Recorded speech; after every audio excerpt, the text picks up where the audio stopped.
Bonsoir, eh bien merci d'être présent ce soir pour cette seconde soirée des présidents et des dirigeants d'entreprise. Pour ceux qui ne me connaissent pas, je m'appelle Catherine Marassia et je suis la présidente de la société Events Energy.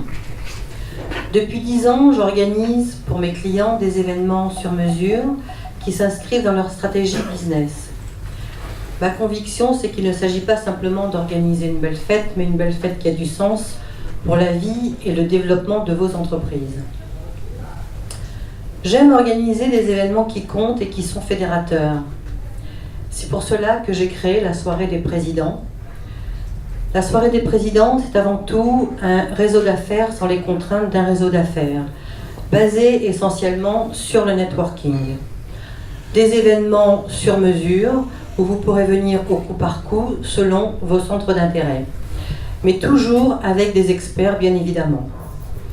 Donc ce soir, nous allons commencer notre soirée sur la transformation managériale par le management visuel. Donc j'ai le grand plaisir de vous présenter Carolina Vicenzoni et Patrick Neveu, experts dans ce domaine. Et ensuite j'aurai le plaisir de vous accueillir au buffet pour profiter de tous les atouts. Voilà, à tout à l'heure, merci. En tout cas, je tenais aussi à remercier nos partenaires Duval-Leroy. N'hésitez pas à voir avec eux parce que vraiment ils ont d'excellents champagnes. Et aussi Gérard Bertrand au niveau des vins. Merci beaucoup et je vous souhaite une excellente soirée.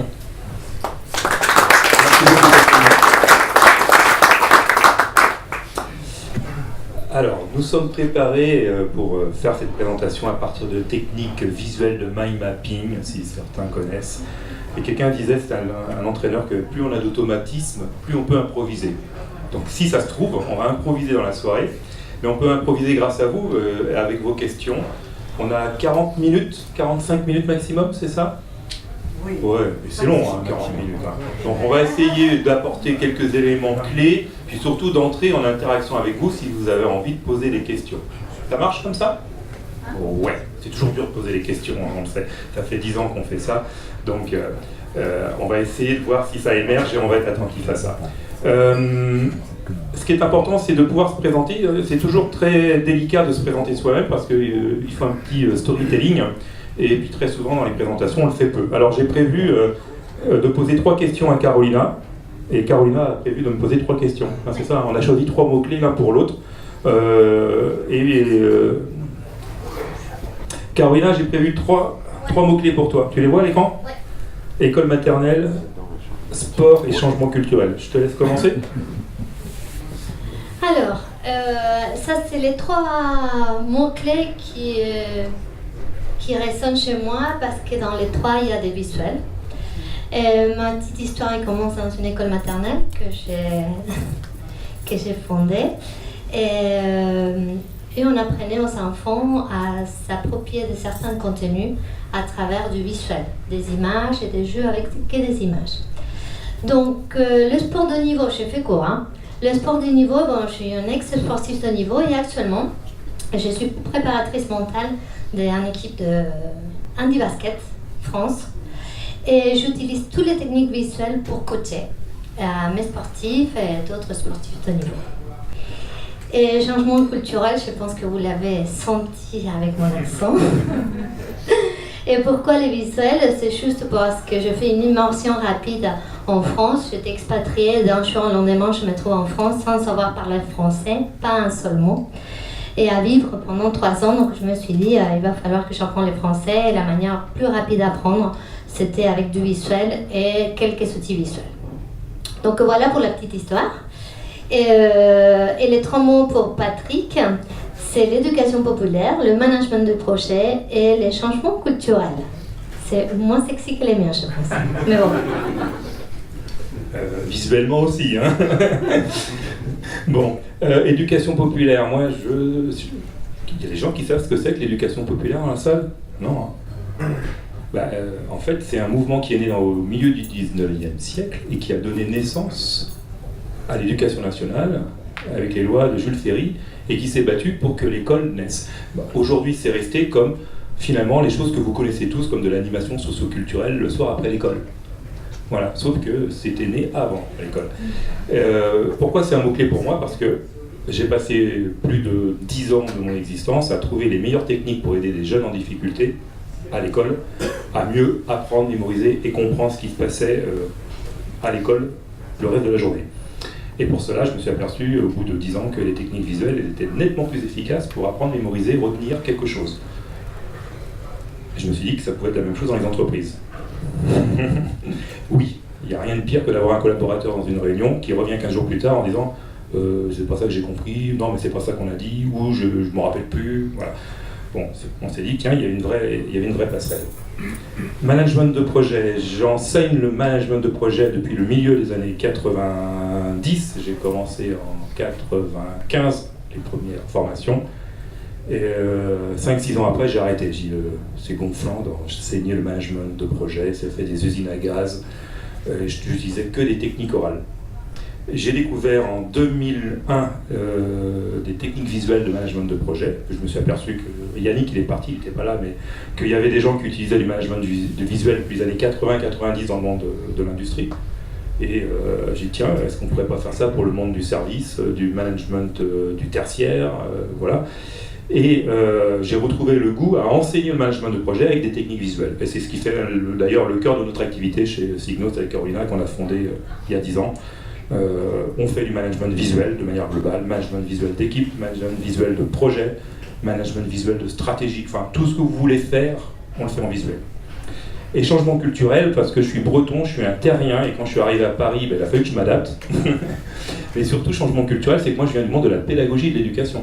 Donc créer une entreprise, il a fallu que j'apprenne comme tout le monde, qu'est-ce que c'est que faire une stratégie, du marketing, de l'inbound marketing, de l'outbound marketing, du commercial et tout. Et j'avais besoin d'apprendre très vite, et comme je suis un grand feignant, la seule chose que j'ai trouvée, c'est comment je peux apprendre vite, rapidement, sans passer toutes mes soirées dessus. Et naturellement, j'ai utilisé les techniques de mind mapping, de cartographie mentale, pour prendre des notes et pour cartographier l'ensemble de ce que j'avais besoin de comprendre pour manager cette entreprise qu'on a créée ensemble. Ça va comme ça? Bon, ça vous donne un background, comme ça on peut discuter ensemble de ce que vous voulez. Il faut savoir que juste à côté de notre activité de management visuel, on a une association qui fait de la pédagogie visuelle et qui aide les parents et les enfants à apprendre visuellement. Et on les forme ensemble, les parents et les enfants, dans la même formation. Voilà. Et quand ils repartent le lundi, c'est une journée, c'est ça. Quand ils repartent le lundi, les enfants, ils utilisent leurs techniques à l'école, et les parents, ils utilisent les techniques dans les entreprises. Voilà. C'est marrant, c'est assez surprenant, mais ça marche très bien, et on le fait depuis 10 ans également. Ok, alors je suis chargé de lancer le cadrage pour vous dire qu'on va parler de transformation managériale. Alors c'est un mot à la mode, c'est un buzzword. Avant, on parlait d'innovation managériale, de changement managérial et tout. Donc la question est de savoir de quoi on parle lorsqu'on parle de transformation. Transformer, c'est donner une forme nouvelle à quelque chose. Bon, c'est ni plus ni moins que du changement. Voilà. Sauf que le mot changement, on ne peut plus l'utiliser aujourd'hui, ça fait peur. Mais lorsqu'on veut changer, c'est passer d'une situation A qui n'est pas satisfaisante à une situation B qui sera plus satisfaisante, qui sera désirable, plus désirable. Voilà. Alors c'est quoi cette situation A aujourd'hui qui nous pose problème dans les entreprises? Et je vais vous mettre un petit visuel après que j'ai prévu de vous donner. Je pars sur une page blanche pour ne pas rester sur les fondateurs. La situation A, c'est des personnes qui finalement se plaignent de perdre du sens dans ce qu'ils font. Ils ne savent pas où ils vont. Ils manquent d'implication, ils manquent de motivation, d'initiative. À peu près les grands mots aujourd'hui. Ils passent du temps dans les réunions, ils ne savent pas pourquoi ils sont là. On parle de réunionnite, je ne sais pas si ça vous parle, la réunionnite. Voilà. Ils manquent de méthode, ils n'arrivent pas à prendre des décisions ensemble. Bon. Qu'est-ce qu'on a d'autre dans les problèmes aujourd'hui managériaux? La génération Y, c'est des gens qui ne pensent pas comme les autres, oui, ils sont numériques. Voilà. On va passer rapidement sur cette situation-là. Mais ce qu'on sait, c'est que la situation A, c'est encore une situation de management où il y aurait un manager expert qui sait mieux que les autres et qui dit aux autres ce qu'il faut faire. Voilà. On commence à sentir que ça pose problème, ça, aujourd'hui. Et ça ne pose pas problème que pour les jeunes, ça pose du problème pour plein de personnes. La situation B, c'est finalement quoi? Finalement, une situation où l'individualisme laisserait la place à une sorte d'intelligence collective, peut-être, une meilleure participation, une meilleure association, une meilleure implication des personnes dans le management. Certains parleront de management participatif, collaboratif, associatif. Certains iront même jusqu'à parler d'entreprise libérée. Méfions-nous parce que ce n'est pas forcément la clé de la réussite pour tous les domaines. Mais si jamais, après la conférence, ça vous parle d'entreprise libérée, on peut effectivement en parler un tout petit peu. Bon. Le deuxième mot, c'est le management. Le management, c'est pas simplement parler des équipes en interne et des collaborateurs. Vous pouvez manager vos clients, vous pouvez manager vos fournisseurs, vous pouvez manager vos partenaires. Voilà. Donc très souvent, lorsqu'on parle de management, on pense souvent à l'interne. Mais c'est aussi plein de choses autour. Ça vous va là-dessus? Donc tout ce que je vais vous raconter ici et tout ce que Carolina va vous raconter, c'est pas simplement pour manager vos équipes en interne, ça peut se faire avec toutes les personnes qui sont autour de vous. Voilà. On parle de l'entreprise aujourd'hui un système ouvert vers l'extérieur. Et vous n'êtes plus dans un management hiérarchique uniquement, vous êtes dans un management horizontal, transversal, et vous pouvez manager plein de choses aujourd'hui. Visuel, c'est le troisième mot-clé, hein, c'est ça? Ouais, ça tombe bien. Alors pour visuel, c'est une petite histoire. Je pense que pour parler de visuel, on s'est battu pour avoir un petit truc ce soir. C'est bien. C'est parti. Alors, le management à l'oral, ça donne ça un peu. De jeunes enfants sont susceptibles de traverser la route dans cette zone. Restez attentifs et ralentissez si les enfants se trouvent sur la chaussée. Vous avez compris de quoi on parlait là? Ok. Le même message, ça c'est un message oral. Ok. On fait le même message avec une trace écrite.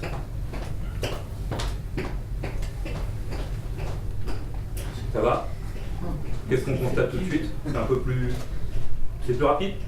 Plus confortable, je sais pas. Ouais. Le même message version sécurité routière, normalement. Ok. Bon. Scientifiquement, on a mis des petits neurones, sur des petits trucs sur le cerveau, puis on a dit, tiens, c'est marrant, quand un être humain lit ça, voilà ce qui se passe. C'est un quart de seconde pour comprendre ce qui se passe. Ça, c'est 6 secondes. Et quand tout à l'heure j'ai parlé, c'est 10 secondes. Le management visuel, la clé, le pilier, c'est d'apprendre à faire en sorte que l'ensemble des messages au sein d'un collectif, d'une équipe, d'un groupe, soit transformé dans un format visuel facilement appropriable, qui fait que de manière mécanique, sans être meilleur qu'un autre, parce qu'on va utiliser les canaux visuels, on va réduire le temps de traitement de l'information. Mais il se peut aussi qu'on va faire plus que réduire le temps, vous allez peut-être augmenter la qualité du traitement de l'information. C'est pour ça qu'il y a la dernière petite question.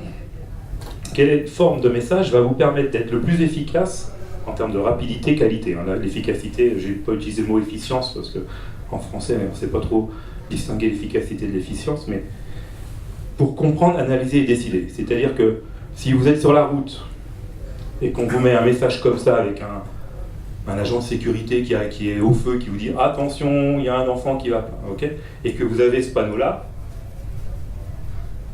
dans quelles conditions vous serez le plus apte à analyser, prendre une décision rapidement, en réduisant le risque d'accident? Ça va? Vous êtes convaincus? Ben, c'est fini la conférence.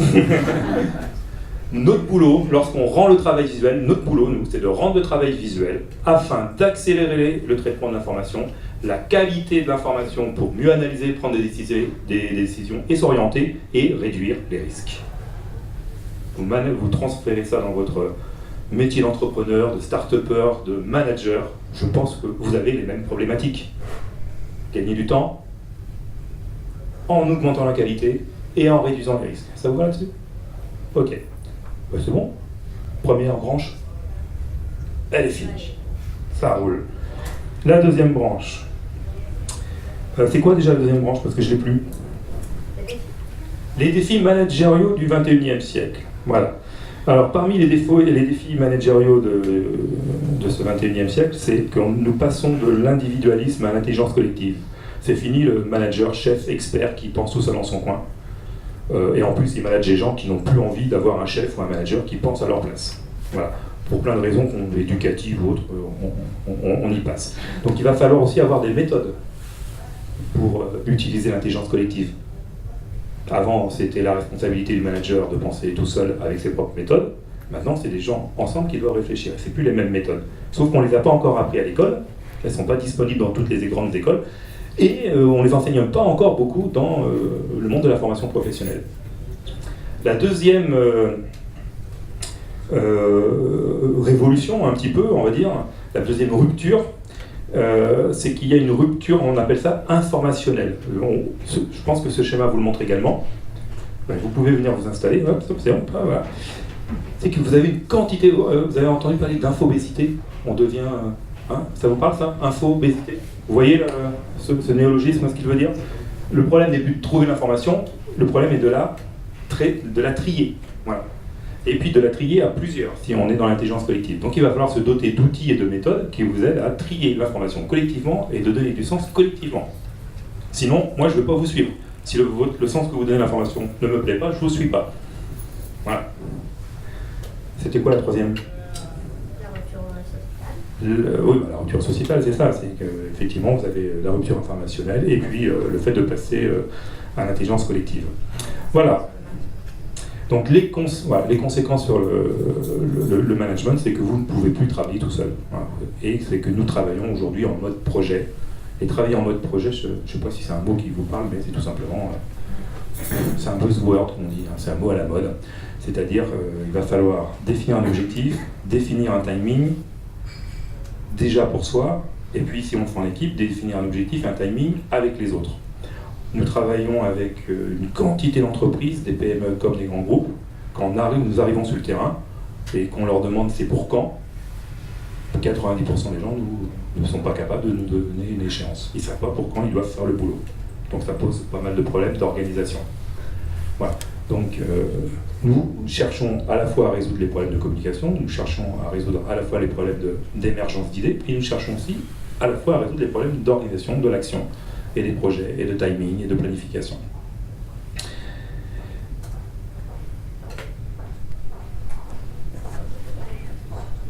Elle est embêtante, hein, cette phrase. Hein. Alors, je ne vous ai pas tout dit sur mon parcours, mais enfin, en général, vous allez voir, il y a des phrases un peu pénibles dans la soirée. Vous êtes d'accord avec ça? Aujourd'hui, c'est ça. Voilà. J'en dis pas plus. Vous la mâchez un petit peu dans le cerveau, celle-là. Voilà. Et puis, c'est maintenant que je la montre, celle-là, ou c'est après? C'est maintenant que je la montre, celle-là. Notre boulot, c'est ça.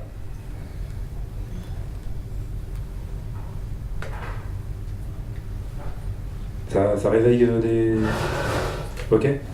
C'est-à-dire que notre boulot, ça va être d'apprendre à trouver des techniques à travers le visuel pour déconstruire la pensée de l'individu qui parle afin de reconstruire une pensée collective ensemble. Voilà. C'est-à-dire que je ne peux pas laisser les phrases du chef être la vérité. Je vais prendre des phrases du chef, je vais les déconstruire et je vais les recomposer avec la parole de ses collègues. Sauf que ça, maintenant, est-ce que vous connaissez les méthodes pour le faire? Voilà. La bonne nouvelle, c'est que les méthodes visuelles, depuis les années 90, proposent des solutions pour aller jusqu'à ce mécanisme de reconstruction collective. C'est maintenant que je te passe la parole. Nous passons à la partie qui s'appelle Le management visuel. Le management visuel. Alors, on va rentrer effectivement dans les vifs du sujet avec le management visuel. Et pour la petite histoire, il y a deux piliers historiques de management visuel. Le premier, c'est Toyota, et avec le Lean Management. Et dans ce Lean Management, sur la ligne de production, il y avait une phase qui s'appelait management visuel. Alors, qu'est-ce que c'est ce management visuel? C'est réunir tous les opérateurs de la ligne de montage et montrer en graphe, en schéma, c'est ce qui était en train de se passer dans la production et détecter des problématiques. Mais ça s'est passé vraiment dans une salle qui était, et on va dire, affectée qu'à ça. Il n'y avait que des panneaux, il n'y avait que des schémas. Et ces schémas, ces visuels, finalement, ils permettaient d'une part aux managers de proximité être avec ces équipes et à ces équipes de pouvoir prendre des décisions rapidement. et pouvoir réagir et agir sur la ligne de montage et pouvoir aller résoudre des problèmes. Ça, c'est le premier pilier, donc ça, c'est dans les années 70, et ça continue à exister dans toutes les lignes de production, surtout automobiles. Existe le Lean Management, il s'applique parce que c'est le principe d'une qualité totale, de arrêter les gaspillages et arriver à livrer avec performance. Donc, un deuxième pilier du management visuel, c'est dans le domaine de l'informatique. On parle beaucoup des méthodes agiles, et dans les méthodes agiles aussi, il y a cette histoire des visuels, il y a cette histoire de montrer à quel moment il y a une problématique, on s'est réunis en équipe, on se met en face des panneaux pour pouvoir voir et détecter où il y a des problématiques. Mais il n'y a pas que dans l'industrie, il n'y a pas que dans l'informatique, il y a aussi dans la vie réelle. Donc si tu veux me montrer, je vais vous raconter une petite histoire, comment les visuels il fait partie vraiment de notre vie au quotidien et que parfois on les néglige et par contre ça nous fait rentrer dans un confort, une sérénité absolue. Donc je vais faire une analogie tout simplement, on a une petite idée, on part en voyage. On part en voyage, on se met autour de la table avec nos enfants peut-être, la famille, et on pense aller quelque part. Donc on réfléchit à Paris, New York, voilà. Mais finalement on prend la décision de rester en France parce qu'on n'est pas très aventurier, donc on reste en France et on va cocher les villes où on ne veut pas y aller.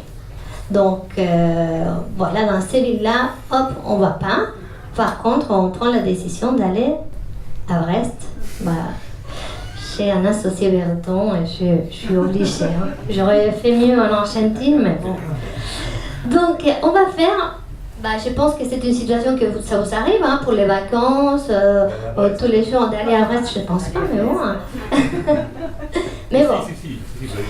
Donc la première chose qu'on va faire, c'est planifier. Planifier cette petite voyage, le réflexe, on va faire la liste des choses à ramener, des choses à ne pas oublier, à faire toutes nos réservations d'hôtel, les activités pour les enfants, on fait une liste.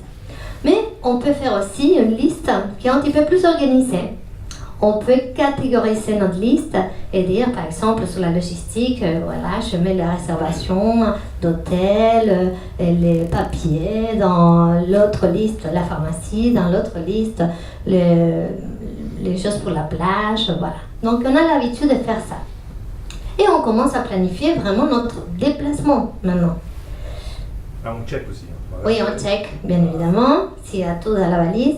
Et qu'est-ce qu'on prend en général? Une carte.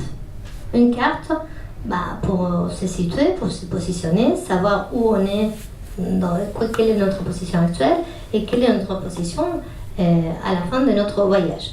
Donc aujourd'hui, on a des outils comme Waze, Mappy, qui nous proposent différentes alternatives. Donc, déjà, vous voyez qu'à partir de ça, on peut prendre des décisions. Ok? On va prendre en compte tous les paramètres, hein, temps, kilomètres, coût. Donc, mais à partir de cette carte-là, on peut aussi prendre des décisions de quel est le trajet ou quel est le moyen de locomotion. Bon, nous, on va choisir la voiture et on part en voiture. Et encore une fois, on monte sur la voiture et les visuels, c'est toujours présent. Avant, il y avait ça. Vous vous souvenez? Avant de partir, on éditait des feuilles de voyage, tout en séquentiel, qu'il fallait tourner la page à chaque fois, mais bon. Et là... Et je rajoute qu'aujourd'hui, il y a plein de gens qui, dans les entreprises, travaillent avec des listes comme ça, au lieu de travailler avec des cartes. Peut-être. Peut-être. Donc, on monte sur la voiture et encore du visuel. Parce qu'on est en face de notre tableau de bord de la voiture. À quoi ça sert un tableau de bord? À checker si effectivement on peut réaliser ce trajet, si on peut réaliser le trajet avec cette voiture, on peut calculer les kilomètres qu'on doit parcourir, on peut checker si l'essence est suffisante. Donc avec un coup d'œil, on voit l'état de la voiture. Donc vous voyez, encore une fois, imaginez-vous si vous montez dans la voiture, il y a quelqu'un qui vous parle en disant bon, votre réservoir, il y a 4 litres, vous devez faire les pleins dans 10 minutes. Non, là, on a un tableau de bord, on est prêt à partir. On part, et encore une fois, un autre outil visuel, qui apparemment, ça nous a sauvé la vie, pour certaines femmes. Notre ami, notre meilleur ami, les GPS. Donc, les GPS, encore une fois, avec de la couleur, avec des indications, avec des orientations, et en plus, ils nous parlent. Non, c'était pas celui-là, c'est à droite. Donc, encore des outils visuels. Donc, vous voyez que dans la vie réelle, dans les quotidiens, dans tous les jours, il y a des outils visuels partout. Et on fait le trajet et on arrive à Brest et on fait la photo. C'est pas celle-là, hein? Ah bon? Et non, c'est plutôt celui-là. À Brest. Ah, Donc vous voyez que dans la vie, vous avez les codes de la route aussi qui vous indiquent où on doit y aller, comment il faut se comporter. Donc vous imaginez si tout ça, on peut le mettre au service de l'entreprise, au service des employés. Donc ça va vous faciliter énormément la vie en tant que dirigeant et surtout à vos employés, il va faciliter la vie au travail. Ok? Donc, on va continuer à... T'as une phrase à mettre ou pas? Ah bah non. J'ai dû anticiper. Je pense. Alors, cette management visuel, finalement, il va transformer la relation qu'on a avec l'information. Pourquoi? Parce que toutes ces indications visuelles sont accessibles à tout le monde. Ces informations visuelles, on peut les lire, parfois même sans savoir la langue. Moi, c'est ce qui m'est arrivé quand je suis arrivée. Je regardais les dessins. Oui, cette information, il est disponible partout. Quand je dis partout, donc vous voyez, chez ma tablette, vous avez un smartphone, vous pouvez même faire des affiches. Donc tout le monde peut avoir accès à cette information. Cette information aussi, elle est facile de lire parce qu'il faut juste la regarder. Et même pas des efforts à lire. Ok? Et ça a changé et ça va changer la relation entre l'information et l'homme. C'est-à-dire que l'homme, il va devenir le centre de cette information. Et là, par rapport à cette question, tu as quelque chose à raconter? Oui. Alors, qui sera un peu plus philosophique, parce que je m'occupe toujours un peu des questions un peu conceptuelles. Depuis les années 90, le Lean Management et les méthodes agiles ont eu un principe qui est philosophique, c'est de faire confiance dans l'être humain. Et l'objectif des méthodes agiles n'est pas de donner des outils, c'est de mettre en place des règles de communication pour faciliter les échanges. Voilà. Donc quand nous on rencontre un jour souvent des dirigeants qui nous disent « Ah, je veux mettre en place de l'agilité », eux dans leur tête ils pensent à quelque chose de flexible, d'être réactif.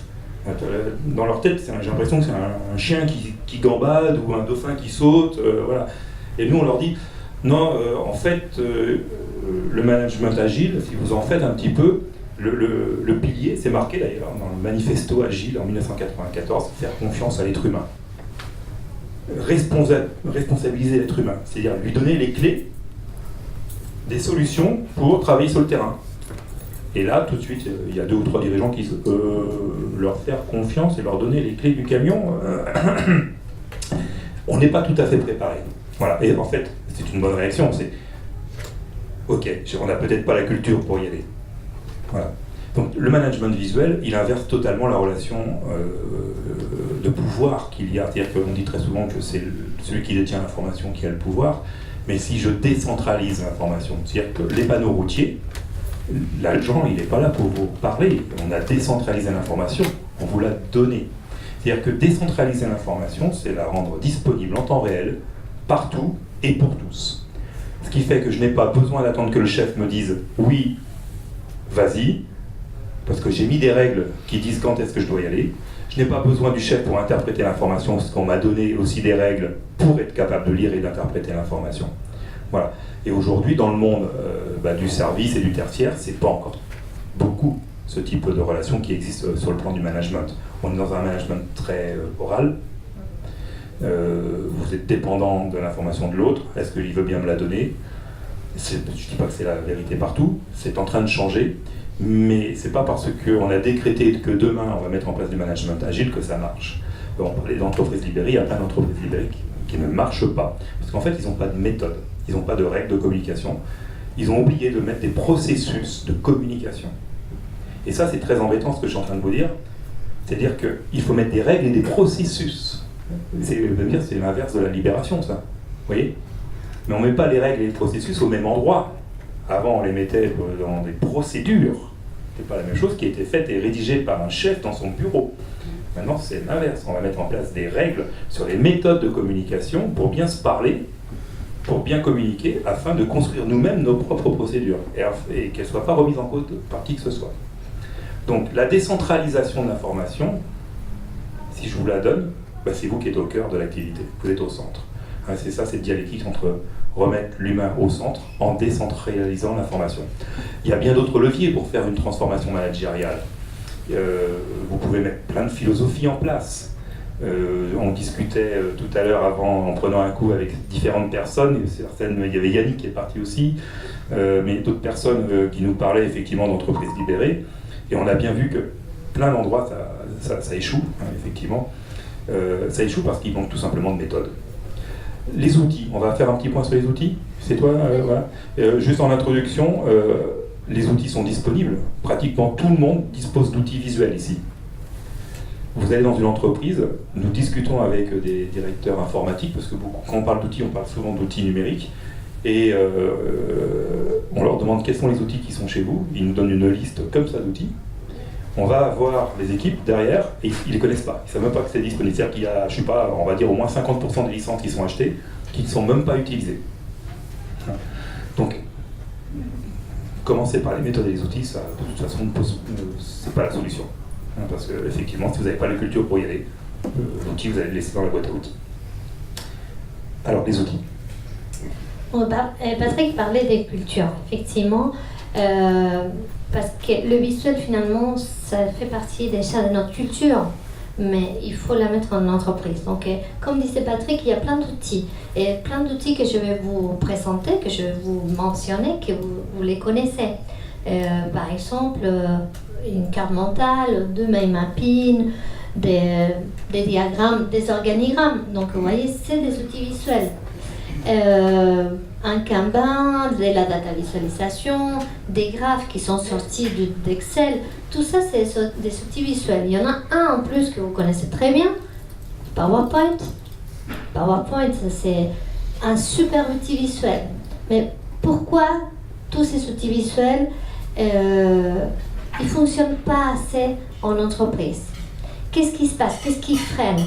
Là, je vais te laisser dire pourquoi ça freine, mais moi, je vais parler de la méthode. Parce que derrière tous ces outils visuels, il y a des méthodes. Il y a des méthodes qui ne sont pas respectées. Par exemple, quand vous voyez un PowerPoint, que moi je vais les défendre. On n'est pas trop d'accord avec ça, mais moi je les défends. Pourquoi? Parce que c'est un outil visuel, c'est un super outil. Mais la grammaire visuelle, il est mal utilisé. Qu'est-ce que c'est devenu le mind mapping? C'est un PowerPoint et un copier-coller, parfois, des images. Et finalement, il y a trop d'informations. On ne respecte pas certaines, on va dire, lois cognitives qu'un être humain, par exemple, peut voir et écouter. Donc 5, 6 informations, pas plus. En PowerPoint, vous avez des lignes maintenant. Et ça défile de manière séquentielle en plus. Donc il n'y a pas l'animation, il n'y a pas le respect de la grammaire visuelle, il n'y a pas aussi une méthodologie de conception. Tous ces outils sont pratiquement pas bien conçus parce qu'il n'y a pas les regroupements de l'information, il n'y a pas la mise en scène, parfois avec de la couleur, des formats différents, de l'ubication dans l'espace. Donc tout ça, ça n'existe pas. Donc c'est pour ça que ces outils aujourd'hui ne fonctionnent pas. Quelle est la méthode? C'est simple. C'est respecter l'équipement d'origine. Hein? Donc on ne parle pas des super équipements, non, vous êtes bien équipé.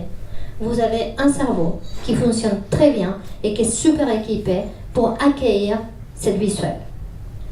90% des informations passent d'abord par-dessus. Donc forcément, y a quelque chose à faire. Vous avez alors je vais dire des gros mots peut-être, des neurotransmetteurs qui vont impacter directement sur une zone de notre cerveau qui nous aide à prendre des décisions. Aujourd'hui, on parle de neurosciences, de neuromarketing, neuromanagement, neuropédagogie, neuro. Il y a la partie scientifique qui est dedans. Donc il faut la respecter. Il y a des personnes qui sont travaillées là-dessus, qui connaissent pas mal d'informations et on connaît tous les jours des informations nouvelles sur notre cerveau. On est hyper bien équipé. Donc pourquoi continuer à faire des séquentiels si on est bien équipé pour faire de l'heuristique? Pourquoi faire de l'oral si on est super bien équipé pour faire du visuel? Donc voilà, vous voyez, vous avez à disposition une machine qui est exceptionnelle. Vous avez les outils. Il faut juste coller la méthode et utiliser toutes ces données scientifiques qu'aujourd'hui on a à disposition pour mieux faire fonctionner les choses. Alors pourquoi, encore une fois, le management visuel, il a une rentrée lente dans l'entreprise? Pourquoi ça freine? Nous, on peut vous donner plein d'exemples à niveau de nos clients, parce que nous, on travaille là-dessus. Eh bien, il y en a des clients qui sont mis 4-5 ans à percuter que le visuel, c'était bien pour ses équipes, c'était bien pour sa boîte. Ok? Oui, alors il faut que je parle de la méthode. Ça, la résistance. Parce que c'était prévu comme ça. Ok.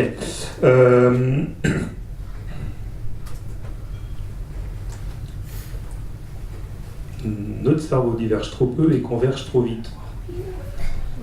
John Guilford, c'est un chercheur dans les années 50 qui a travaillé sur la divergence et la convergence. Ça vous parle de divergence, convergence? Dans la salle? Ouais. Quand on diverge, on explore, on recherche, on brainstorm. Okay. Et lorsqu'on converge, on cherche à mettre de l'ordre dans le chaos d'idées, on cherche à structurer les informations. Bon, on peut faire ça à l'oral, pas toujours facile. On sait aussi depuis quelques temps, il y a la Harvard Business Review qui nous a dit que le brainstorming en salle, ça ne marchait pas, et que c'était plus efficace de faire des brainstorming en temps différé. C'est-à-dire de mettre les gens à distance et de les faire collaborer à distance sur des plateformes pour recueillir les idées. C'était plus efficace que de mettre les gens dans une même salle. Moi, ça m'a choqué, c'était mon boulot de les mettre dans la même salle. Parce qu'on s'est aperçu que quand on les mettait dans la même salle, les puissants, ceux qui avaient, soi-disant, des fonctions statutaires, ou celui qui avait été grande gueule, ou celui qui était délégué du personnel, en fait, ils prenaient le pouvoir, ils perturbaient le recueil des idées, et que l'intelligence collective, finalement, n'était pas au rendez-vous. Voilà. Donc déjà, sur les méthodes collaboratives, il y a différentes recherches qui nous informent. Et puis, il y a aussi, effectivement, le fait que les méthodes visuelles, là, eh bien, elles sont pratiquement toujours utilisées. À partir du moment où vous faites du numérique, vous laissez une trace écrite. C'est obligatoire, pratiquement. Sinon, ça reste de la vidéo. Bon, c'est déjà bien, c'est du visuel. L'audio, c'est un peu plus long à retenir, pardon. Mais en général, quand vous laissez une trace, si elle est mal mise en scène, si elle est mal formatée, derrière, ça ne marche pas. Les gens ne vont pas la relire. Il y a le MOOC, ça va, Massive Online Cursus, qui est mis en place au CNAM par Madame Desjours, je ne sais pas son prénom. C'est le top one, je crois, du MOOC en management. 15 000 personnes par an qui le suivent. Ça fait 4 ans qu'elle le fait, ou c'est la 4e année. La première année, c'était du manager au leader. La 2e année, c'était du manager agile au leader, je ne sais plus quoi. Et cette année, c'est du leader agile au manager designer, ou au leader designer. C'est-à-dire que cette année, elle a rajouté le mot designer dedans. Designer, c'est bon, je passe. C'est-à-dire que si le manager ne s'occupe pas d'être agile, mais en plus d'être un designer, c'est-à-dire un metteur en scène de l'information, il aura des problèmes avec ses équipes. Voilà. Donc quand on parle de transformation managériale, vous attendiez peut-être un autre discours, qui sont des grands discours, des grandes incantations, des grandes invocations, de dire oui, entreprise libérée, donnons le pouvoir aux individus. Nous on vous dit ok, c'est très simple de donner du pouvoir aux individus. L'information, vous la rendez disponible 24 heures sur 24 dans la bonne forme. Voilà, c'est tout. Et à partir de là, vous allez voir qu'il va se passer beaucoup de choses. Alors pourquoi je vous montre ça? Parce que j'avais juste une seconde pour vous dire qu'on a mis en place une méthodologie toute bête qui fait que si vous voulez être efficace dans le monde de l'entreprise et que vous voulez utiliser des méthodes visuelles, eh bien, lorsque vous voulez brainstormer, lorsque vous voulez mettre de la structure dans vos idées, lorsque vous voulez prendre des décisions, lorsque vous voulez réfléchir sur des objectifs, des critères, des indicateurs, lorsque vous voulez planifier, lorsque vous voulez faire un suivi du reporting, des rapports d'activité, ça vous parle tout ça? Ce sont 6 processus cognitifs différents. Faire ça à l'oral et être capable de savoir où je suis à l'oral, c'est un peu compliqué. Le faire en visuel, c'est un peu plus simple. Et en fait, cette méthodologie-là, aujourd'hui, nous on l'affiche dans les salles de réunion. Et quand les gens sont en réunion et qu'ils discutent ensemble sur un projet ou autre, on leur dit, quand tu réfléchis et que tu parles, t'es où? Est-ce que t'es là? Est-ce que t'es là? Est-ce que t'es là? Est-ce que t'es là? Est-ce que t'es là? Est-ce que t'es là? Et en fait, vous pouvez discuter du même sujet, avoir une idée, et dans 5 secondes qui suivent, ou immédiatement, quelqu'un qui dit « Ah non, mais je suis pas d'accord avec toi ». En fait, il n'est pas en train de brainstormer, il est en train de porter un jugement. Ou une autre personne qui dit « Ouais, mais ton idée, j'aurais pas le temps de la mettre en place, parce que lui, déjà, il imagine que ça va lui retomber dessus. Il est là. » En fait, les gens ne sont pas en train de collaborer, ils sont pas en train de co-élaborer. Ils sont en train de se confronter sur quelque chose, ils sont pas en train de... Ils parlent bien du même sujet, mais en fait, ils ne collaborent pas. Ils ne construisent rien, ils débattent. Voilà. Donc c'est très intéressant, déjà pour animer une réunion, et puis même lorsqu'on lance un projet, c'est un référentiel qu'on affiche pour dire, voilà, bonjour messieurs, dames, vous êtes ici et ici, et après vous passez la main à la direction, parce qu'effectivement, on ne va pas plus loin. Si je dois faire ça à l'oral et puis que je n'ai pas de visuel, vous imaginez bien que je vais être obligé de dire à quelqu'un. Alors vous comprenez, donc nous allons brainstormer, et ensuite on va mettre de l'ordre dans la structuration de nos idées. Au bout de 30 secondes, les personnes ne suivent plus. Si je raconte la méthode à l'oral, ça ne marche pas. Et pourtant cette méthode-là, elle existait depuis une 50aine d'années. Voilà. Alors nous, on la joue avec du mind mapping, c'est-à-dire qu'on prend un outil, un seul, et avec des méthodes différentes, on utilise le même outil, ici, ici, ici, ici, ici, ici, pour lancer un projet de A à Z. Voilà. Peut-être que certains ont déjà vu cette méthode-là, la méthode des 6 chapeaux de Bono. C'est exactement la même méthode en fait, on n'est pas trop bête. On s'est dit la focalisation, c'est lui qui a inventé cette idée qu'il fallait focaliser les gens sur le même processus cognitif. Et il a dit, au lieu que quelqu'un donne des faits et puis que l'autre réagisse en mode « je suis pas d'accord » ou l'autre dit « ah oui c'est génial, voilà comment on pourrait faire », l'autre il dit « ouais ça me plaît pas », ou l'autre il dit « oh ouais j'ai une nouvelle idée », il dit ah, « ok, c'est très bien tout ça, tout le monde, toutes ces idées sont importantes, le jaune, le noir, le vert est important. Par contre ce qui est vraiment utile pour construire, c'est tout le monde se met au même moment à réfléchir en blanc, tout le monde se met au même moment à réfléchir en jaune. Voilà. Ok, si ces choses-là sont inconnues pour vous, c'est peut-être là qu'il y a le maximum de bénéfices aujourd'hui dans la transformation managériale. Apprendre à focaliser, à aligner les gens sur les mêmes canaux, les mêmes processus cognitifs. J'arrête là? Les résistances, pourquoi ça ne marche pas? Bon, la première. Ah oui, si, ce que disent les Anglais, c'est ça. Hein. Moi j'aime bien parce que comme nous, on vend du management visuel, bon, on ne la prononce pas trop tellement en français, mais on peut changer ce qu'on voit. Hein. Voilà, si on ne le voit pas, on ne peut pas le changer. Donc ça me paraît bien. Alors, pourquoi ça ne marche pas? Partout où les gens ont peur de perdre le pouvoir, ils ne font pas du management visuel. Parce que faire du management visuel, c'est écrire ce qu'on fait, c'est le rendre transparent, c'est le montrer aux autres. Donc ça, en général, on n'est pas appelé. Non, ou on est dégagé. C'est trop transparent votre truc. La pérétroïska, c'est fini. Hein. C'est quoi la deuxième chose? Ils n'ont pas les méthodes, tout simplement. Ils ne veulent pas investir le temps nécessaire dans la formation. Voilà, ça c'est un grand classique, c'est-à-dire que animer une réunion visuelle, c'est pas uniquement du PowerPoint, hein, voilà, c'est prendre des notes collaboratives en temps réel et interdire la prise de notes individuelles sur cahier. Je recommence. En management collaboratif, La prise de notes individuelle est interdite. Je vous laisse mâcher le truc.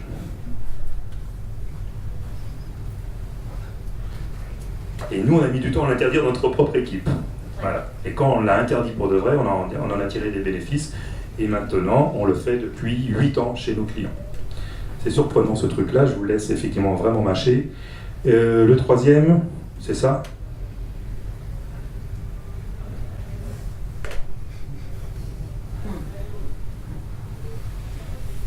On a la prétention, parfois, d'apporter une roue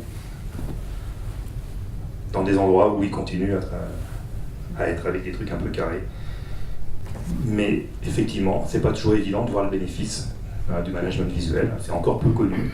Donc il n'y a pas que des problèmes de pouvoir, il n'y a pas que des problèmes de méthode, il y a aussi tout simplement des problèmes de temps, de conflit avec ce qu'il y a à faire. Et on est dans un monde qui change de plus en plus, qui est de plus en plus rapide.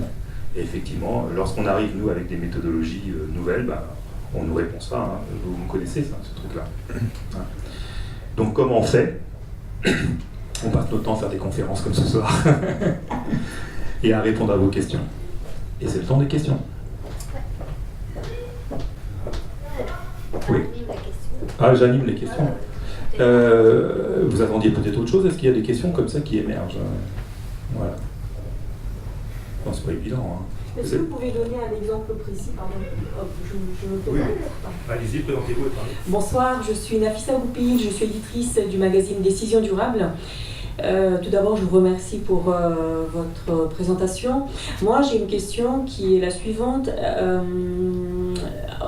ce serait plutôt une sorte de case studies. Est-ce que vous avez un exemple précis d'un client qui faisait peut-être des présentations et que vous avez accompagné dans cette démarche? Voilà. Qui faisait des présentations? Ou autre... Des cas clients. Oui, des cas clients. Oui, des cas clients, voilà. Merci. Alors, je me méfie toujours avec les cas clients, je ne vais pas nommer ceux que je n'ai pas le droit de nommer. On a accompagné un grand groupe français, on a formé plus de 450 personnes avec des méthodes de mind mapping. Et pourtant, il n'y a pas grand-chose qui change. Parce qu'en fait, on est passé par le bas, grâce au DIF, au droit individuel à la formation à l'époque. Et on n'est pas passé par le haut, par le management. Et en formant des gens à des méthodes visuelles, on s'est aperçu qu'on n'avait pas réussi à toucher la culture de l'entreprise et on n'avait pas réussi à toucher les managers. Donc là, premier cas client, c'est-à-dire que si on ne change pas la culture au départ, si on n'a pas des sponsors qui disent ok, on y va et on va nettoyer la culture et on va changer l'état d'esprit des managers, eh bien, le management visuel, il ne va pas forcément provoquer les résultats attendus. Maintenant, les cas qui marchent. Les cas qui marchent aujourd'hui, c'est plutôt de travailler avec des PME ou des business units de grands comptes, c'est-à-dire d'isoler un périmètre à peu près de 40, 30 à 80, 100 personnes, avec un manager qui décide que demain, toutes les personnes vont organiser leur liste de choses à faire sous forme visuelle, vont organiser leurs réunions de manière visuelle, et qu'ils vont investir un certain nombre de jours dans la formation et l'accompagnement. Alors là, je peux parler d'un client qui accepte de témoigner, c'est Bertrand Boré, c'est l'ancien directeur de développement de Generali, qui est devenu ensuite, au bout de quelques années, le directeur général d'Experts et Finances et qui aujourd'hui s'occupe, qui est le directeur général de Mobilis, qui est une structure financière qui s'occupe de la famille Mullier. Lui, il a pris 3 équipes et à chaque fois, depuis 10 ans qu'il a changé d'équipe, il nous a appelés pour mettre en place le management visuel à 3 niveaux. Efficacité individuelle, maîtrise des techniques de mind mapping pour organiser le quotidien et l'ensemble des projets pilotés par les chefs de projet. Deuxième chose, efficacité collaborative, application des méthodes de mind mapping et d'autres méthodes visuelles, pas que le mind mapping, pour animer les réunions. Et en agissant sur ces 2 leviers, ce qu'il espère, c'est d'atteindre statistiquement un nombre suffisant d'individus pour que l'ensemble de l'organisation des 60 personnes soit formée. Et donc on a misé sur le fait que si on atteignait 50% de gens formés, on était capable d'avoir un effet de diffusion derrière. Voilà. Pour réussir ça, c'est 6 mois. Parce qu'il faut travailler sur les résistances des individus. On est dans des structures juridiques et financière. Si vous imaginez, ce sont des gens qui manipulent des chiffres. C'est juste l'endroit où personne n'attend des techniques visuelles. Pour eux, c'est pas là qu'on va aller faire du mind mapping, du concept, des cartes conceptuelles, des matrices visuelles et tout. Voilà. Deuxième cas, on travaille avec une entreprise Théo. C'est une entreprise qui construit des vannes pour les chevaux. Ils ont installé, il y a 2 ans, du management visuel sur la ligne d'opération pour fabriquer leurs camions. Et ils ont gagné 30% de points de productivité. Et simplement, c'est que quand ils sont devenus proactifs au niveau de la chaîne, et dans les bureaux, ils sont toujours en mode réactif, ils n'y arrivent pas. Et effectivement, les méthodes visuelles ne pouvaient pas se transférer du monde de l'opération, de la chaîne de production des camions, au monde des bureaux, ça ne marchait pas. Et en plus, c'est une entreprise internationale, c'est-à-dire qu'ils vendent des camions partout dans le monde, donc ils ont des commerciaux un peu partout, donc ils devaient travailler à distance. Et là, notre boulot, c'est de dire, on va les former au mind mapping, un tout petit peu, pour que ces personnes soient les meilleurs commerciaux et managent mieux leur équipe à distance. Bon, très bien. Et la deuxième étape qu'on est en train de voir avec eux, c'est de dire, c'est bien d'avoir installé le mind mapping, mais on n'en est pas encore du management visuel. Ils sont toujours en mode réactif. Donc, il s'est aperçu, une fois de plus, que lui aussi, il devait passer par un changement culturel. Et donc, on est en train de passer à la phase 2, c'est comment travailler à distance, principalement, avec des outils visuels, qui sont des outils de management en temps réel. Et on attend une journée de travail gagnée par individu par semaine. Soit 2 mois dans l'année, sur un salaire moyen chargé à peu près à 4500 pour les managers dirigeants, dirigeants intermédiaires. Voilà, donc nous facturons la mission à hauteur de 10 000 euros. Et lui, il a mis 8 personnes en formation, et il économise combien par personne 8 000 dès la première année de masse salariale. C'est du temps libéré pour faire d'autres projets, parce que en fait, ce qu'il veut, lui, c'est doubler la production. Voilà. Donc on estime, nous, qu'on peut amortir effectivement tout ce que l'on fait sur 3 ans. Je ne sais pas si ça répond à vos questions. J'étais un peu long dans le développement. Oui, ça répond en partie. Oui. En partie, il y en avait d'autres. Voilà. Je suis resté sur un plan managérial. Si effectivement on parle d'efficacité individuelle, de mémorisation, d'efficacité individuelle, j'aurais d'autres cas, mais là, ce serait des cas d'individus.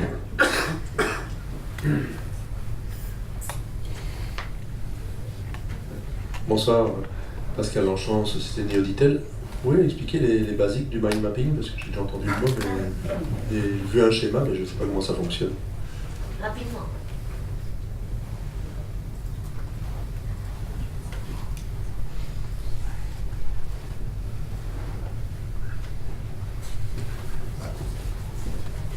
C'est une structure arborescente, avec des idées principales, des idées secondaires.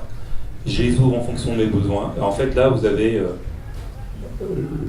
un peu notre conférence, qui on est, j'ouvre, je ferme, je peux déplier les niveaux. Et l'objectif, c'est de travailler avec des mots-clés et des images ou des expressions. Et je m'en sers comme support soit de prise de parole, support de présentation, support de réflexion. Ça peut être aussi des supports pour gérer une société, sa to-do map. Je peux, Caro, montrer un truc rapide ou pas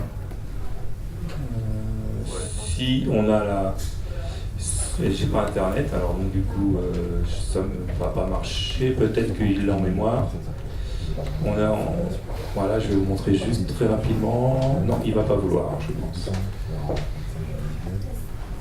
Voilà. Pourquoi on parle de mind mapping? Non, parce que c'est un outil super facile à apprendre et qu'il y a plus de 200 logiciels de mind mapping sur le marché aujourd'hui.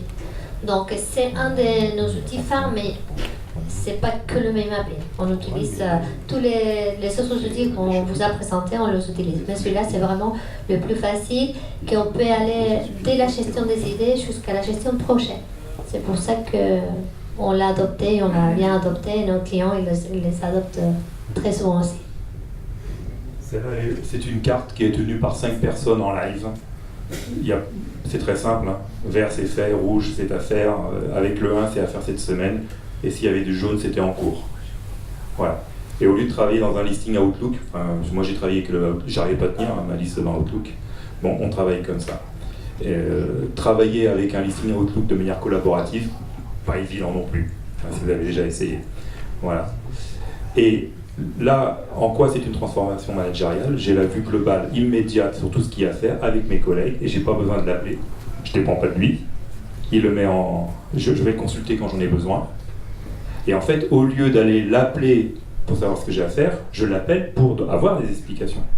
Donc je suis en train de réduire le temps de communication orale par je ne sais pas combien de temps, et puis je ne pose pas les mêmes questions. Voilà. Donc tout était inversé en fait. Je vais demander des explications sur des choses ou des explicitations plutôt que de l'information descendante. Voilà. Donc le mind mapping c'est ça, des mots-clés, des images. Voilà. Alors pour ça, on fait tous les mois des webinars gratuits en ligne. Ils sont en replay, si vous voulez. Comment bien démarrer avec le mind mapping, comment faire des réunions, comment manager des projets, et j'en passe.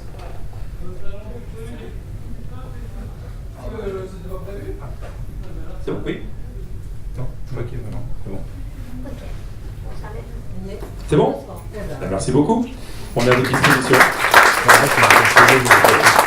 maintenant, je vous invite à me rejoindre pour un cocktail dînatoire. J'espère que vous allez vous régaler parce que c'est vraiment bon.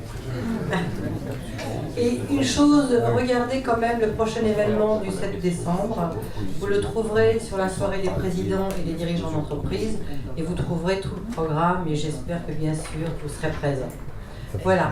Et cet événement sera présenté par M. Zahoua. Où est-il? Voilà. Alors, si tu veux bien expliquer en 2 mots ce que tu vas présenter. Bien, oui. Très bien. Je vais tâcher de passer. Tu me donnes. Voilà. Donc ça, ce sera pour la soirée du 7 décembre. Bonsoir. Donc, le 7 décembre, nous allons traiter de la transition numérique des PME. C'est un sujet d'actualité.